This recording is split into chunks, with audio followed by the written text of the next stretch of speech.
I love her voice.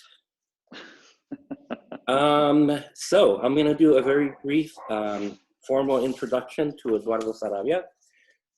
Eduardo Sarabia lives and works in Guadalajara, was born in Los Angeles in 1977. Sarabia uses 76. 76? 76, brother. There you go. Okay. The centennial.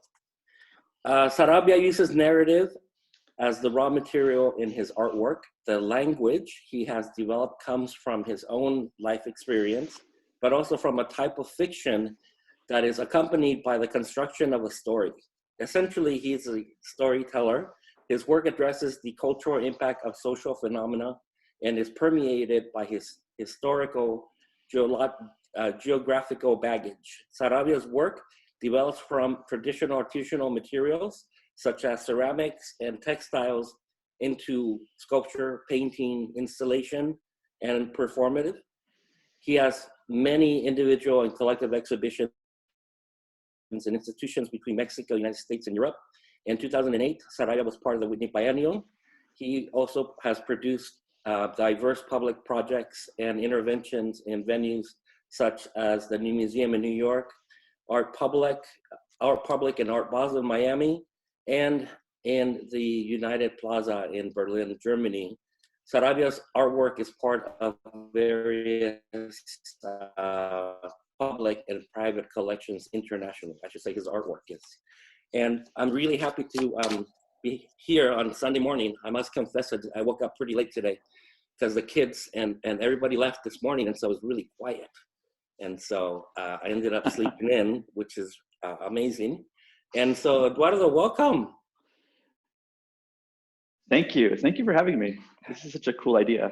So we, as Kat mentioned, we've been doing this with various artists that we've worked with. And today we're here because we are celebrating the Jose Clemente Orozco exhibition. And of course, you were very instrumental in working with us on not only on Clemente Orozco, but also with our connection to Guadalajara. So I guess I'll start off with saying good morning, buenos dias to everyone. And I'm gonna start by asking Eduardo, what are you drinking right now? What are you having? I feel like I should be saying something else, but I'm having orange juice and coffee. It is Sunday morning. Here's my cup here, which is, I love this. It came from our ceramic research center. I think a student made it, and you can see the indentations of fingers here. And it's impossible to put sugar and actually stir it. And then I have some heavy cream, and I put a little splash of Madre Mezcal. Oh, nice. I'm not that brave. I'm driving to the beach after the talk, so I'm. Oh, you are? Okay. Yes. All right. But I was trying to find a cool cup, but I just kind of, I have this. I think I got this from, I think my daughter gave it to me. Oh, that's cute. That's cute. So I'll just formally say that couch coffee culture is part of a year-long series that we are calling pilot programs, and emerged from our ability as a university art museum to be adaptive and experimental in finding new ways for engagement during this pandemic. So let's see, we talked about that. So where are you joining us from, Eduardo? Where are you? I'm at my house in Guadalajara, in my living room. I usually have a bunch of stuff up. I kind of like started, I redid the floors here a couple of weeks ago. I put this cool parquet.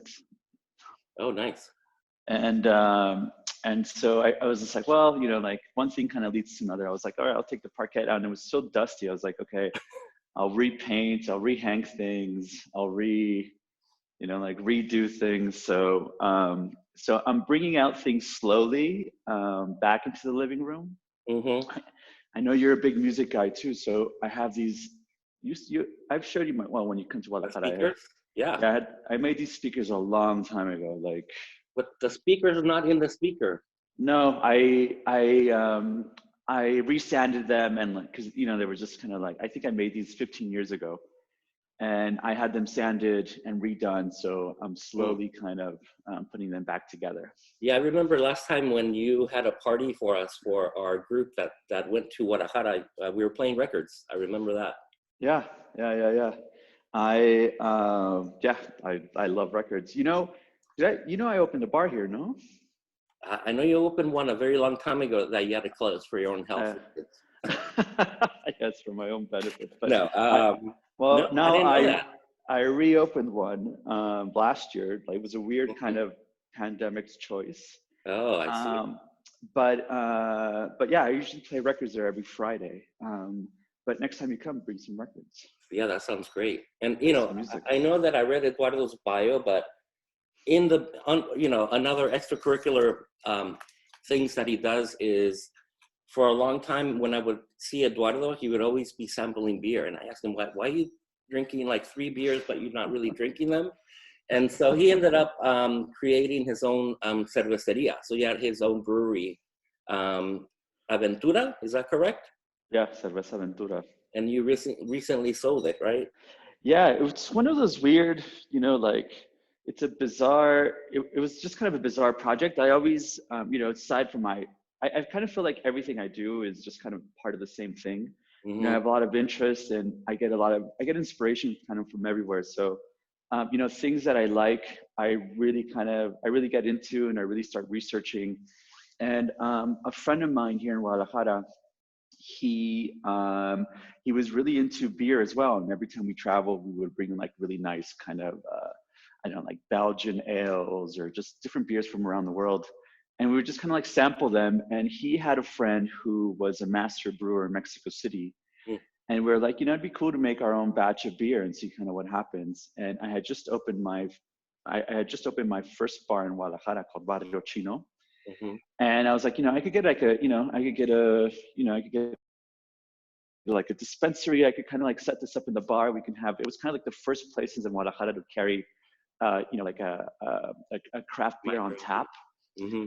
And it became really fun. It became a really cool project. I did the art for it. I'm actually like the orange juice. Yeah, class that was one of my favorite things was the art. Yeah, I made like these weird like limited edition cups, and we made like really fun labels, and it was a project that wasn't really planned to be a business, but as the craft kind of like beer experience started growing in the United States, Mexico started picking it up. And it's one of the cool things about it. I always feel like I see the future. Like, Mexico's always behind like 5-10 years from what's happening in the US, like with stuff like that. Yeah. That's like, like craft beers are huge in the United States right now. So, we started kind of like umping production. It's not my main business, and it's not my friend's main business either. So it was just something we did just for fun. We started this in 2010. We first started kind of bottling like in 2016, like 15. Mm-hmm. We had like a pretty good size of distribution, that grew really fast in a couple of years. And this guy who had this wine festival here in Mexico got like together a bunch of investors from Monterrey. Mm-hmm. And they made us an offer, and it was just kind of like, it was really random. I was just like, we didn't make like the millions of dollars you kind of read about in Forbes magazine, but it was kind of a good, like, we kind of took the project as far as it could go. Yeah. And without, turning it into like an official, like, right. Beer business. And and they took the brand and the product to Monterrey, and I think I just started recently seeing it around in Guadalajara again. So it's kind of cool to see something you kind of created and now has its own life outside of my. And do they own the rights to the images to your drawings as well? No, we gave them the rights to all the stuff that we did for the logos and the labels, all the limited edition stuff. Like, like this glass, like this was like something kind of like, that was just kind of like, it was just kind of set aside for limited edition products. Right. Marcel Zama did some t-shirts for us too. And that was limited edition just for Right. just for like a certain time. So they just kept, we gave them like a little book of things they can keep. At one point, they wanted me to still be a part of it as a partner, so I could keep working. They liked the idea of having an artist that can kind of keep producing these images for them, but it was just like it turned out to be too much work for something that that something that just kind of wasn't really Right. worth it anymore. So I was just like, no, like let's just close this chapter. But but it's something that I enjoy, just with like doing tequila stuff or mezcal stuff. Is was kind of like part of that world. It was just like this just happened to do like this weird crossover into like business world, which is kind of Right. funny. And yeah, I love those little drawings that you made for those. Since we're here on Sunday morning, what does your Sundays look like with Pia or with your family? What happens on a typical Sunday for you? Typical Sundays, relax. I get to do stuff at home. I like doing stuff in the garden since just like being at home this past year a lot. I get to like dismantle my speakers, put them back together.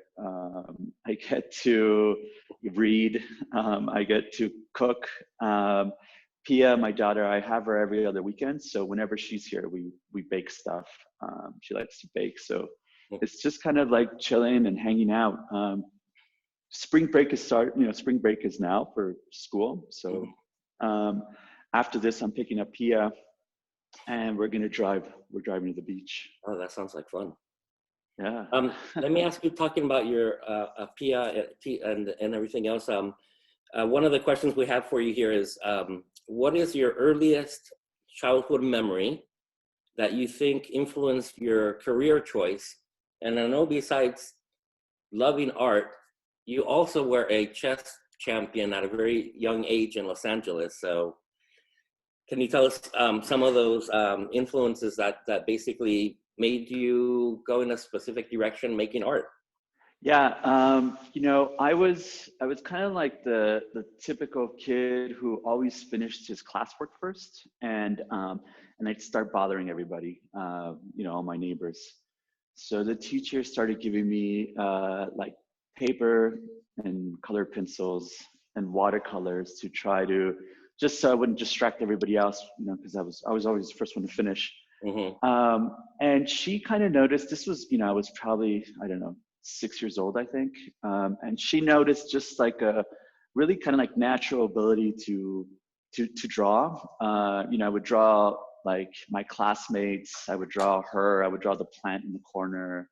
I just kind of like, I was really good at observing things and just kind of, copying them really well.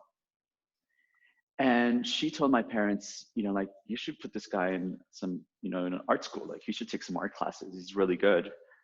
And, my parents both worked. They worked on Saturdays. And she found this school called Arts Conservatory in the Cal State LA campus. And she kind of helped me get enrolled. And she would even pick me up on Saturdays and take me there because my parents couldn't. She kind of really believed that, that just kind of like this draft or whatever, this drawing ability that I had could kind of go somewhere. I went to the school, since I was 5. When I was 12, I had won this grant, this prize to study painting in the Soviet Union at the time. This was like in 1988, and she convinced my parents to let me go. And I spent 4 months in the Soviet Union, Leningrad back in the day. And it was my first trip, traveling alone, traveling like for something that I was kind of like responsible for. Right. And when I came back home, I told my parents, I was like, if I could do something that I love and travel, and this is kind of what I want to do. And at a certain point, you also, your art mate was also Kahindi Wiley.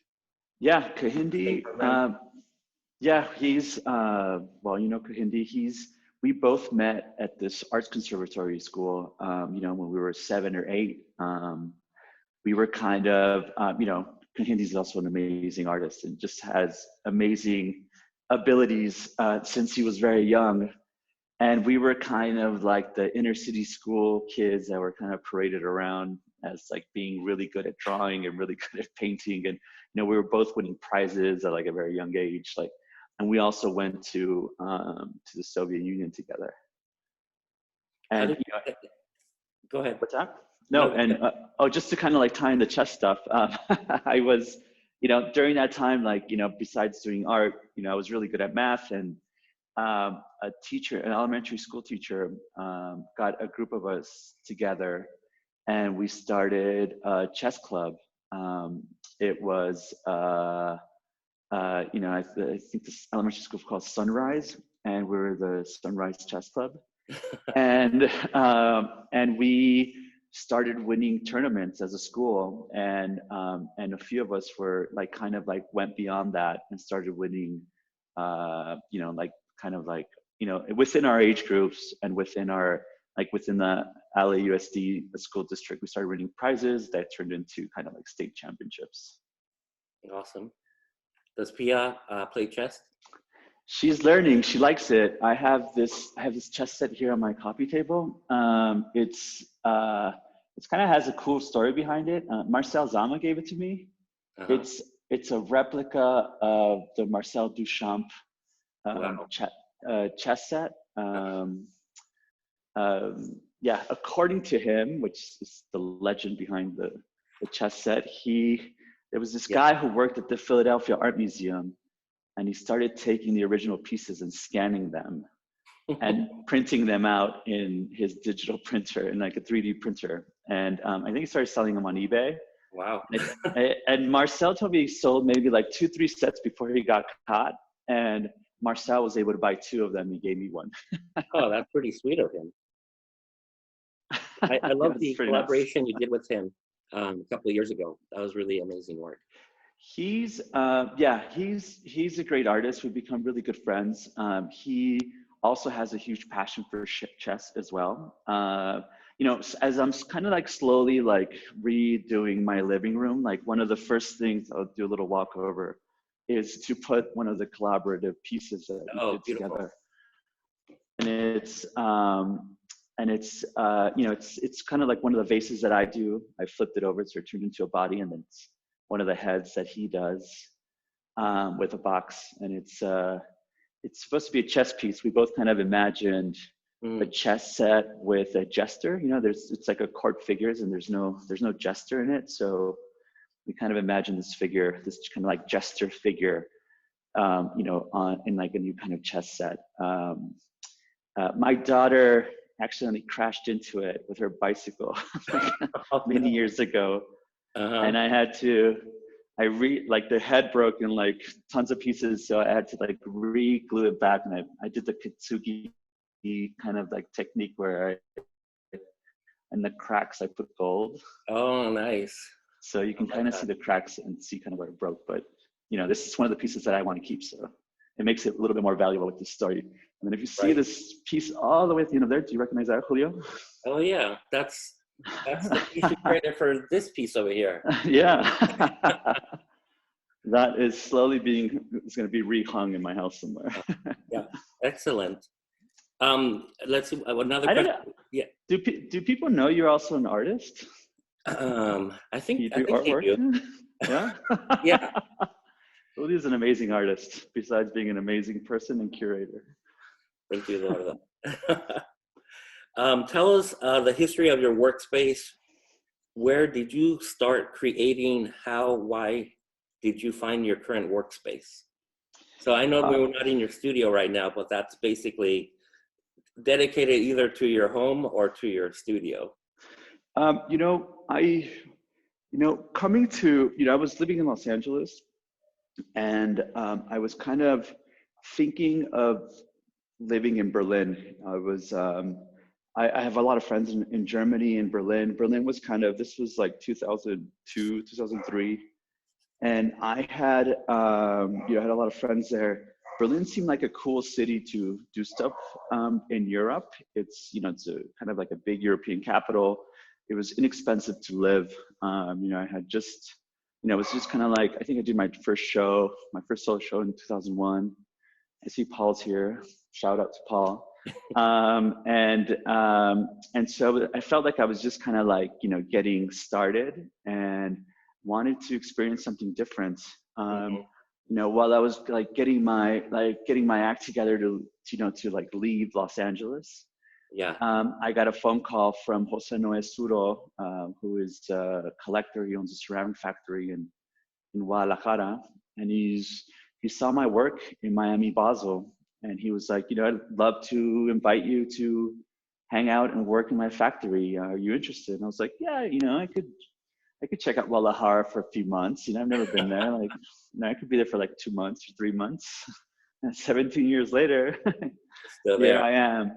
It was, from, being, at the time being a young artist and trying, producing, I just noticed my thing says Pia.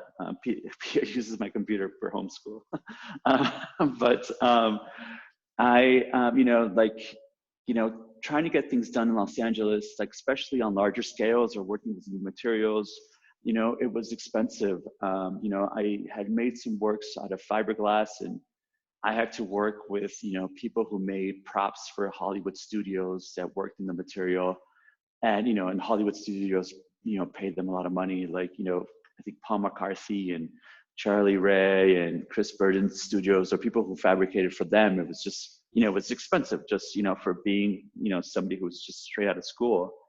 And when I came to Guadalajara, I felt like I had access to amazing, artisans and workshops, and it was at a fraction of the cost, and it got me kind of producing and thinking in different scales that I wasn't used to, because I felt that, money wasn't really an issue, Jose Noe was, he kind of believed in what I was doing. He believed in the work that I was doing. So he was really supportive, to just kind of, to think about more of ideas and not really be limited by materials or money. Right. I moved into this house, I think maybe 5 years ago. I was lucky enough to be able to buy it. And one of the things that I really liked about it is that it has, we'll walk over, it has a little studio space in the back. And it's kind of like its own little separate building. Mm-hmm. Yeah. And this is kind of where I work. And I have some, some ceramics in here, and just kind of when people come over, I, they get to see some stuff. And also, I get to produce at night, which, I kind of like work, just whenever, I don't know, I'm sure you're the same way, like just whenever, whenever you feel like painting, I'm able to walk downstairs and kind of like start working, or start, have like kind of space where, and I can produce and have a little showroom. Since you were talking about Jose Noe, and for those who don't know, Cerámica Suro is a phenomenal workspace and factory where artists from many places come to work with the artisanal artists there and produce work. But you're mentioning that basically you're invited and you stay there. Now it's been 17 years. But also, can you talk about your interest in folk art? Was that when you got to Guadalajara, or were you interested before when you were in Los Angeles? Well, I always liked, I always liked things that kind of that felt local. Like it was just kind of initial inspirations. I grew up in Boyle Heights. I loved the murals that were painted in, in the neighborhood. I loved even the graffiti. Like everything was, just seemed really inspiring, and whatever seemed, whatever people inspired to in this like local setting, like I really connected to. And I liked, I always I felt like, at a young age, I had this really good ability to draw and to make, like I used to paint in photorealism when I was a kid, just really good drafting. And as I started kind of experimenting and focusing more on narratives and storytelling, things became a little bit more simpler, like the images. And, I always kind of told, I always kind of had this thing where like I wanted to make things that they were really easily representable. And folk art and folk images kind of had that as well. It was just something that really, you could connect to really simply, and told a really good story. And when I came to Mexico, working with artisans, seeing their kind of, their work, I kind of started making crossovers on how to better tell a narrative. Which is, storytelling is so much in your work. When you look at one of your vases, you're not just looking at, it's a code, you know what I mean? It's like you have to decipher the code in order to get a story. I remember when I wrote about your work, when we had the show at ASU, I wrote about it in the point of view of code in that sense. And I'm not sure if you continue doing that, but what is, I know that usually we also ask, what are you working on? What, can you show something new? And Kat, did we get that video? We did. Do you want me to play it? Yes, and so I saw Eduardo a couple of weeks ago. Mickey Garcia, the director of the ASU Art Museum, and myself went to Desert X. Where was Mickey? I didn't see her. I don't know. I hope she's here. I don't know. But I didn't see her in Palm Springs. Oh no, she was there, but she didn't come to your party. Did not have a party. So anyway, you're in Desert X.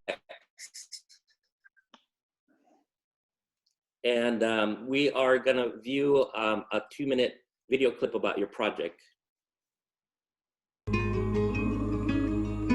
When I first got invited to the Desert X project, I immediately thought about my mother and her journey through that desert, coming to the United States. I usually don't know what I'm making or what these projects turn into. And I like having these stories with different textures and different layers of things that are happening.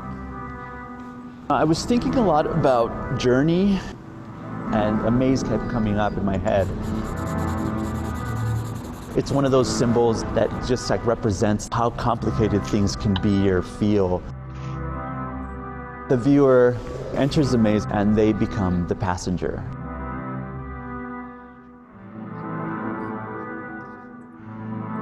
The walls are made out of petate. It's a traditional material that's been used in Mexico for sleeping mats and for traveling. There's a lot of rich history around the material that triggers all these feelings, a kind of warm, inviting place. Es trabajo que nos enseñaron los antiguos, los antepasados, porque yo desde mis abuelos estamos en la tradición. Vale la pena estar sentado horas y horas trabajando para que tenga otra vista el petate. Once you make all the decisions that get you to this center area, that's where anything is possible. I'm hoping that they're willing to contemplate their situation and have a little bit of perspective on somebody else's situation.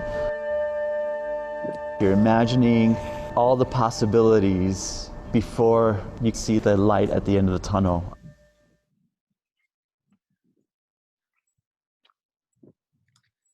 I mean, one of the things that struck me was that when I saw it, I'm like, is this Eduardo Sarabia? And when you think more of the narrative and you think more of the craft involved with it, I thought it was really amazing. And I always love it when artists go in a totally different direction, when they take risks, when they take chances and create work that is not exactly what people are expecting them to do. And so I really want to applaud you for creating such an important artwork. And it's been so recognized as well, from the New York Times article to, there's lines of people that are have to wait to go into the maze now. It was so hard not to paint it or do like just crazy things to it. I was, and I was just kind of, especially during the process of like this kind of like quarantine process of just kind of like waiting if this will happen. And of course, like things change in your head 1,000 times. But I was so like, it just made so much sense to have this material speak for itself. One of the things that I enjoyed from being there that weekend is, talking to, the visitors and how, especially the visitors who kind of share these similar stories of immigrating, from Latin America, Mexico to the United States, and remembering these petates from their childhood, remember them from, sleeping on them as kids, the smell, like walking through like these halls, and it was just very, it was just very heartfelt, and it was exactly kind of the reaction that I wanted, or it was the connections I was looking for, when I was working on the installation. For those of you who don't know, it's part of the Desert X Biennial that it's, I think this year it's 13 artists in the Coachella Valley. It's a span of, I think, like 150 miles in the valley, where different artworks are kind of set up outdoors for viewers to come visit them. Yeah, it's a public art biennial. So it's great because you have to travel, you get to know the cities around there. So they're distributed within a, 20-mile range, something like that. You talk a lot, you work a lot with craft, you do craft beer, you do ceramics. So for some that are on the call here, on the event, why should we care for craft? Why is craft important? I think, there's a passion behind crafts that is, that's being lost. And, it's something that, we definitely have to, think about. When I started working with ceramics, 20 years ago, and just to see the factory, how much it was struggling. I think China was making Mexican craft cheaper than than it being produced in Mexico, and they were being shipped from China to Mexico and sold as Mexican craft with these made in China stickers. It was something that was being lost, like a return to to this passion for craft, and the value, and giving it value, like giving it real value, has become really important. When I met, when I was working on the Desert X piece, I wanted to work with, with craftsmen who've been making these for a long time. There's a city near Guadalajara called Ciudad Guzman. It's about an hour and a half away, and it's famous for having these, for fabricating these rugs. I went out there a few times to visit different families, to visit different producers, and it was kind of interesting to talk to them about even how the landscape was changing, like where they were getting their raw materials from. Like you kind of start getting a sense for climate change, the lakes drying up, getting harder and harder to get the raw materials, and how difficult it is to compete with rugs made out of plastic that last longer, that are being produced somewhere else. They've been doing it for 6 generations or 7 generations. Wow. And it was, there's a strong force, behind art that is able to, help and, and support these kinds of, like micro industries, which I'm really interested in. Mm-hmm. When I was talking to her, and I was just like, I have this project, it's in Los Angeles. I would love to make these mats, they need to be custom sized, a little bit bigger, what you're used to. And I need 350 of them. And she was like, what? Like 350? And I was like, yeah. She's like, well, these take me like, I make these, I make one every like 3 days or 4 days. Wow. And I was like, yeah, and I need them in 2 months. and And she's like, don't worry, like I'm gonna get my cousins, my nieces, my nephews, my uncles, like we're all gonna work on this project and we're gonna make this happen. You know, and it was great to, you know, to collaborate with them and support this kind of, you know, this industry that's, you know, that might not exist in the next generation. You know, so, you know, it's important to, you know, to support that. You know, it's kind of, you know, it's similar to things in ceramics, similar to, you know, other things that kind of interest me. Right.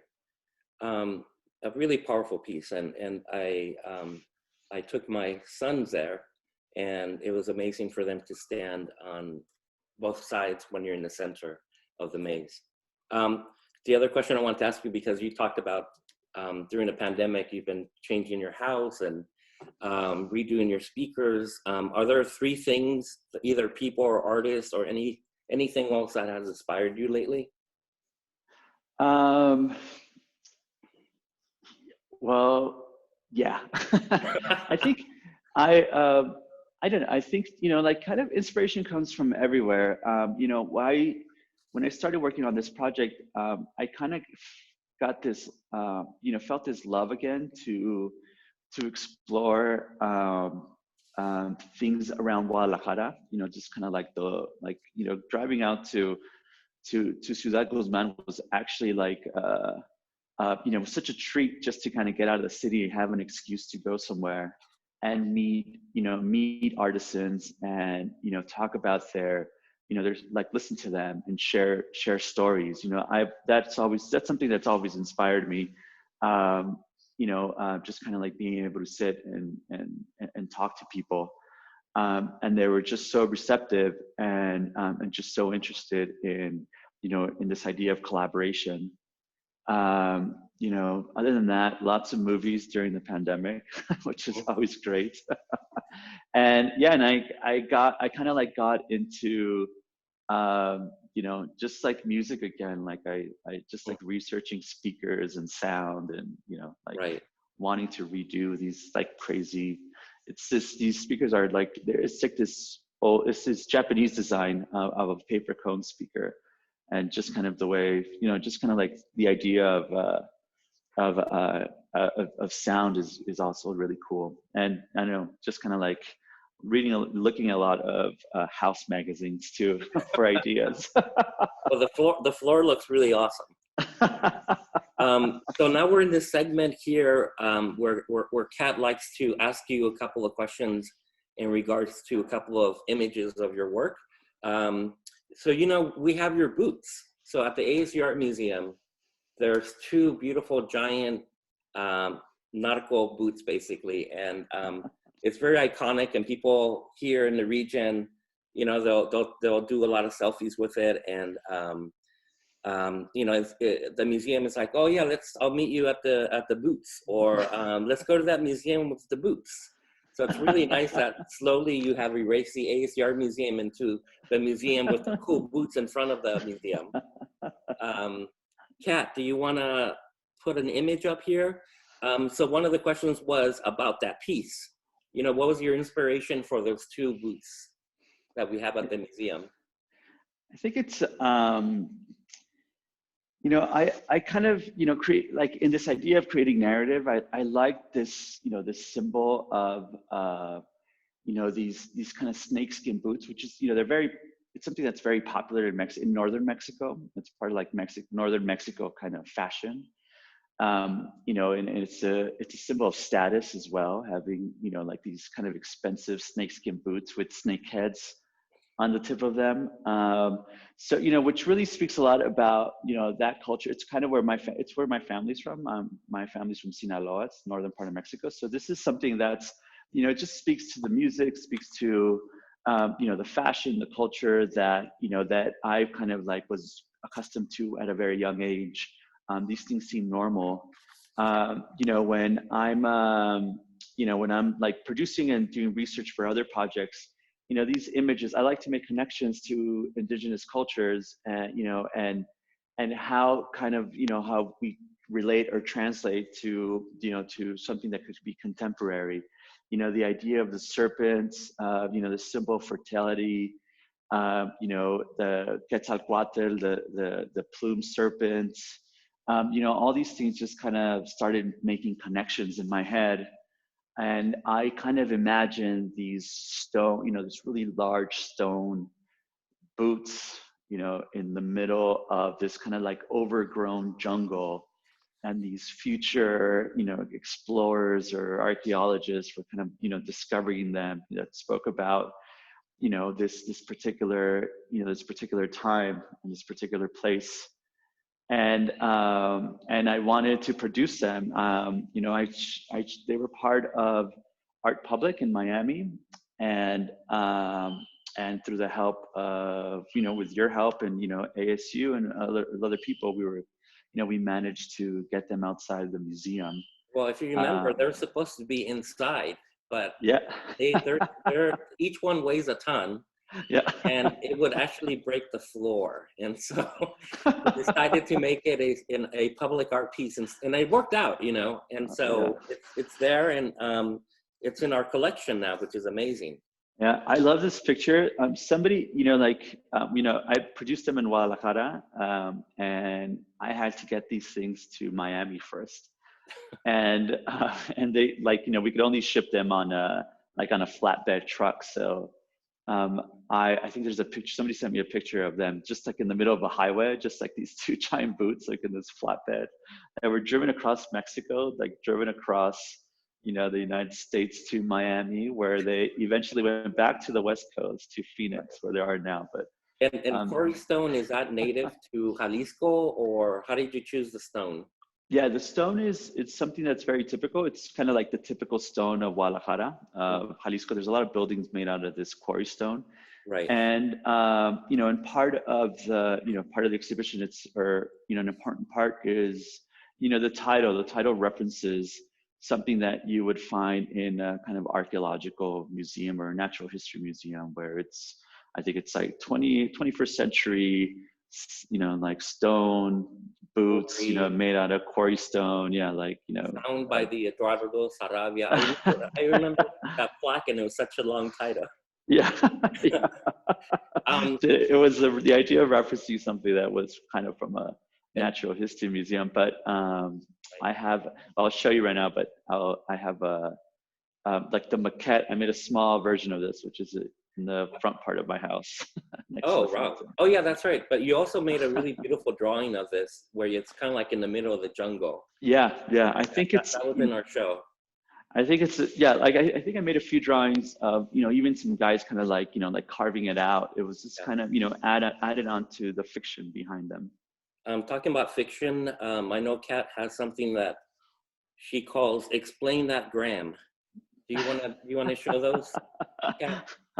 And these are basically mine from the artist's Instagram. And where do you want to start? Explain that gram. There you go. Well, this one's easy. This is an exhibition I had in. I keep wanting to say last year, but it was the year before.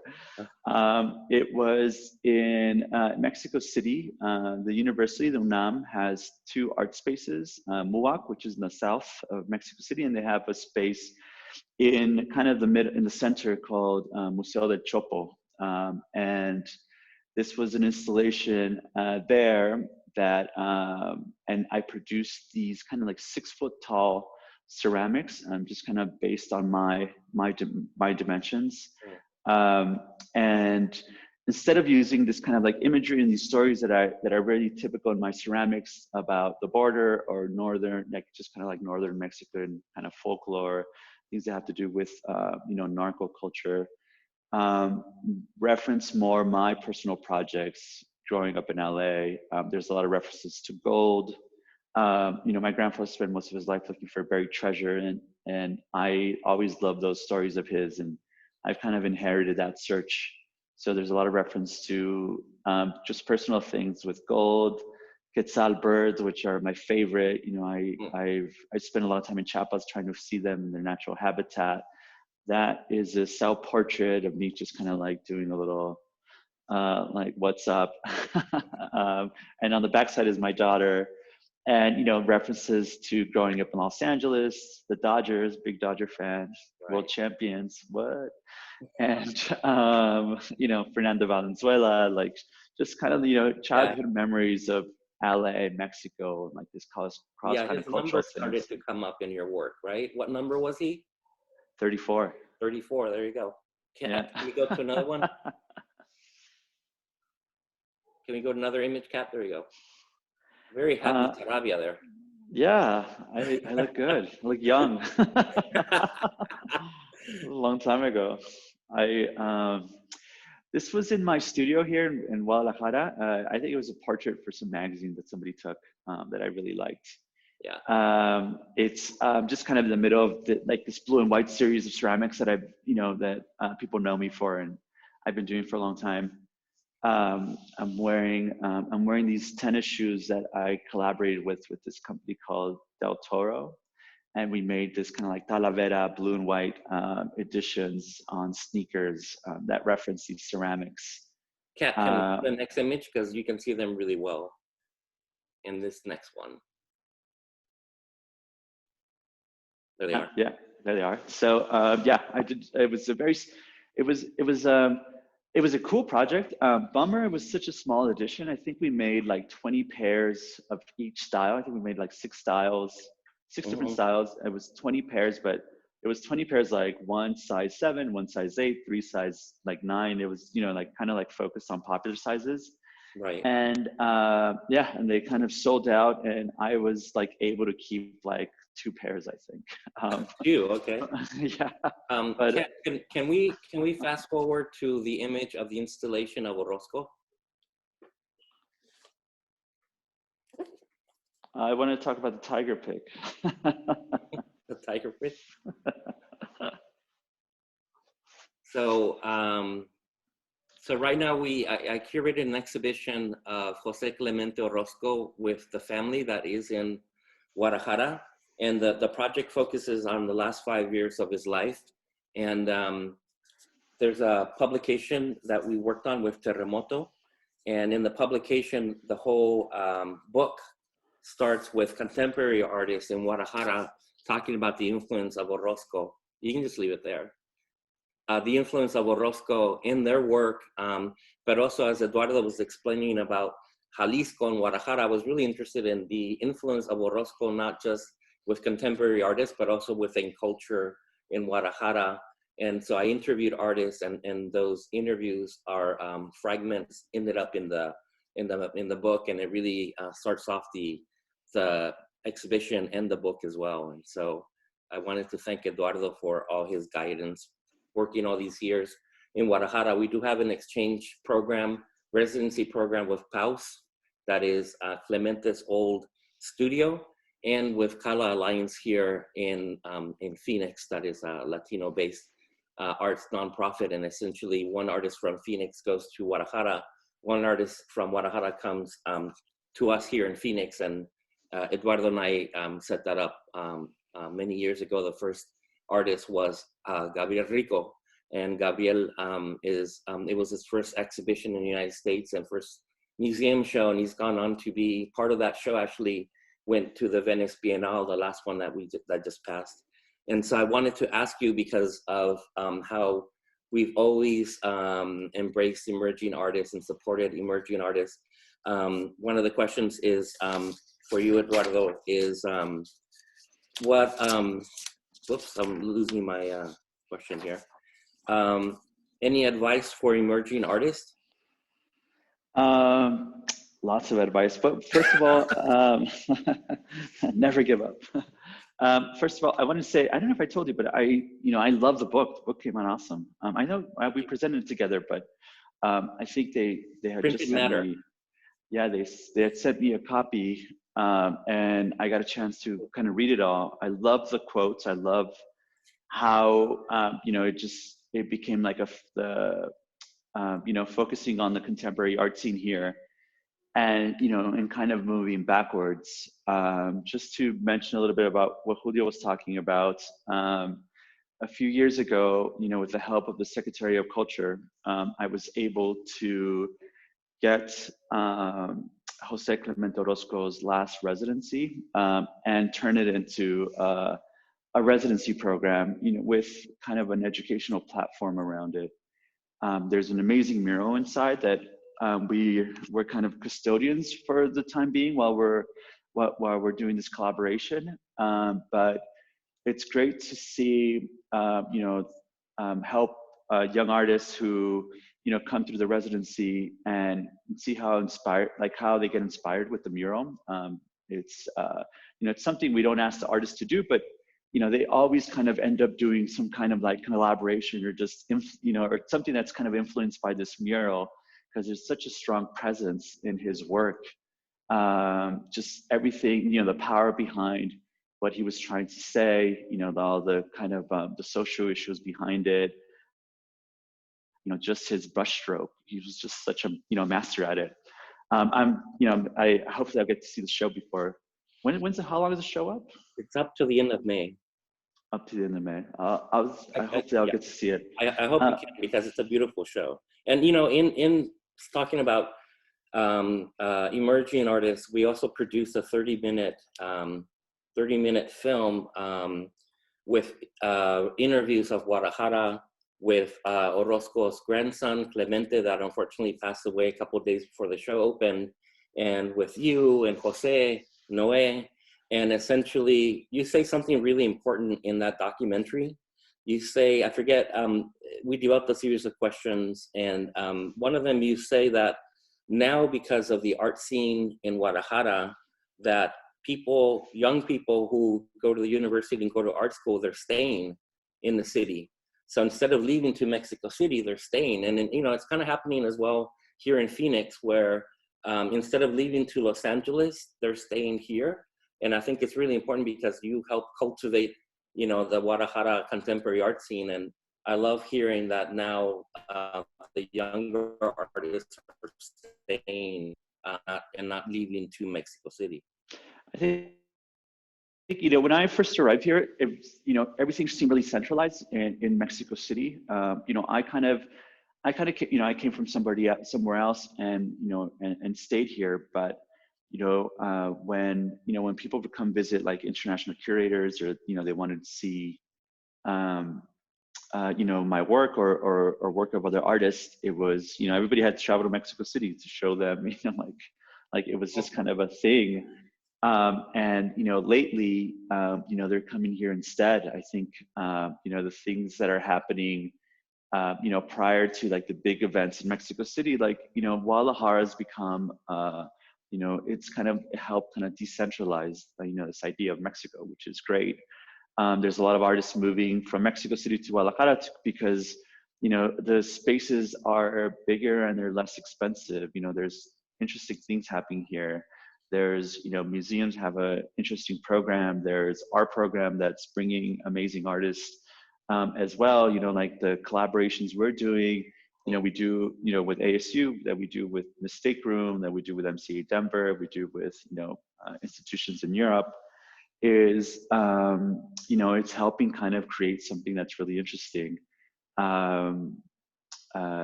Which is kind of exciting. It's great to see that, when that people are staying in Phoenix. Somebody was just telling me that they're moving to Phoenix, or was it Tucson? It was just kind of like interesting that, it's kind of cool. I was like, right on. It's like, it's what I always say, like off center, you don't have to be in New York, LA, like these off center places, locations, cities have an energy that attract, artists and people creating culture. And so I'm glad that is happening. I know that Phoenix is growing.